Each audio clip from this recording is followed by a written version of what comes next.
राधे राधे दोस्तों, आइए हमारे चैनल अलौकिक श्रद्धा में आपका स्वागत है।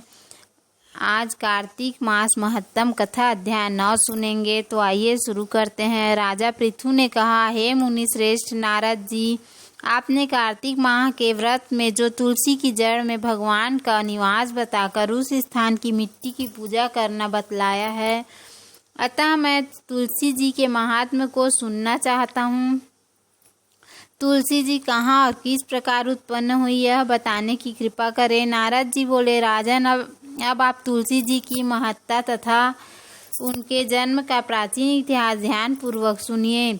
एक बार देवगुरु बृहस्पति और देवराज इंद्र भगवान शंकर का दर्शन करने कैलाश पर्वत की ओर चले। तब भगवान शंकर ने अपने भक्तों की परीक्षा लेने के लिए जटाधारी दिगंबर का रूप धारण कर उन दोनों के मार्ग में अवरोध उत्पन्न किया। यद्यपि वह तेजस्वी, शांत, लंबी भुजा और चौड़ी छाती वाले गौर वर्ण अपने विशाल नेत्रों से युक्त तथा सिर पर जटा धारण किए वैसे ही बैठे थे, तथापि उन भगवान शंकर को न पहचान कर इंद्र ने उनसे उनका नाम व धाम आदि पूछते हुए कहा कि क्या भगवान शंकर अपने स्थान पर हैं या कहीं गए हुए हैं। इस पर तपस्वी रूप भगवान शिव कुछ नहीं बोले। इंद्र को अपने त्रिलोकीनाथ होने का गर्व था। उसी अहंकार के प्रभाव से वह चुप किस प्रकार रह सकता था। उसने क्रोधित होते हुए उस तपस्वी को घूर कर कहा, अरे मैंने तुझसे कुछ पूछा है और तू उसका उत्तर भी नहीं देता।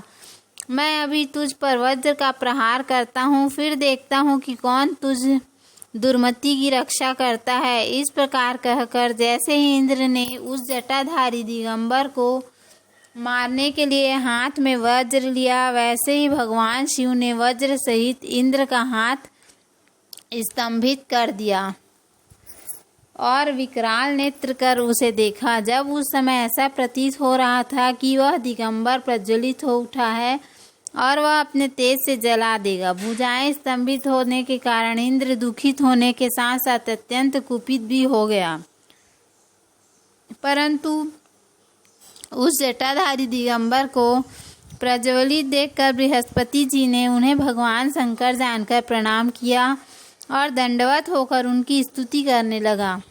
बृहस्पति भगवान शंकर से कहने लगे कि हे दीनानाथ, हे महादेव, आप अपने क्रोध को शांत कर लीजिए और इंद्र के अपराध को क्षमा कीजिए। बृहस्पति के वचन सुनकर भगवान शंकर ने गंभीर वाणी में कहा, मैं अपने नेत्रों से निकाले हुए क्रोध को किस प्रकार रोकूं। तब बृहस्पति जी ने कहा, भगवान, आप अपना भक्त वत्सल नाम सार्थक करते हुए अपने भक्तों पर दया कीजिए। आप अपने इस तेज को अन्यत्र स्थापित कीजिए और इंद्र का उद्धार कीजिए। तब भगवान शंकर ने गुरु बृहस्पति से बोले, मैं तुम्हारी स्तुति से अत्यंत प्रसन्न हूँ। तुमने इंद्र को जीवन दान दिलवाया है। मुझे विश्वास है कि मेरे नेत्रों की अग्नि अब इंद्र को पीड़ित नहीं करेगा।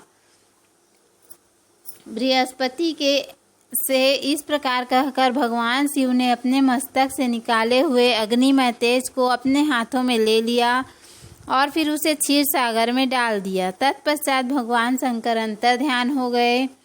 इस प्रकार जिसको जो जानने की कामना थी उसे जानकर इंद्र तथा बृहस्पति अपने अपने स्थान को चले गए।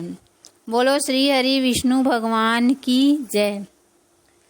तो उम्मीद है आपको हमारा वीडियो पसंद आया होगा। यदि हमारा वीडियो पसंद आए तो वीडियो को लाइक करें, चैनल को सब्सक्राइब करें। धन्यवाद।